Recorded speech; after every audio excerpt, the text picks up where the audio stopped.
Continuing their journey to the capital, Elizabeth teaches Lunoa how to drive a carriage as part of her training. Upon arriving in the capital, Tida parts ways with them, while Elizabeth books rooms at a high-end hotel to rest. Lunoa feels uncomfortable and says she can stay at a cheap inn, but Elizabeth explains that this is also necessary, since they don't know who would be observing them from the shadows.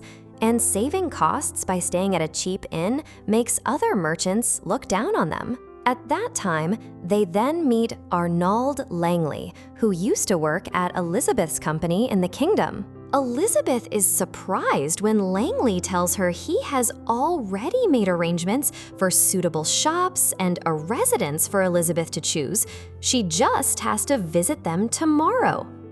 The next day, Elizabeth visits a few places and instantly decides to buy 2 of them, one for her shop and another as a residence, shocking the agents as both the places come with quite a high price. Mireille suggests they should hire more servants for Elizabeth's needs, but since they can't just put their trust in a random person from the Merchants Guild, she suggests they should buy a slave, to which Elizabeth agrees.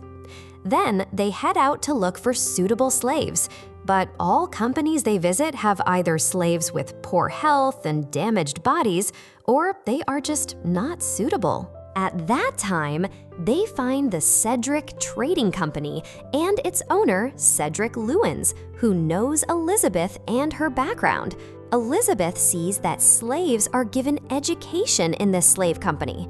They meet Misha Tail, a foxgirl slave that Elizabeth decides to hire, and Cedric removes her slave marker, though Misha struggles with learning how to handle her new job. Elizabeth is then invited to a party hosted by a baroness named Melanie, where the other women begin to admire Elizabeth, who enters a partnership with Melanie.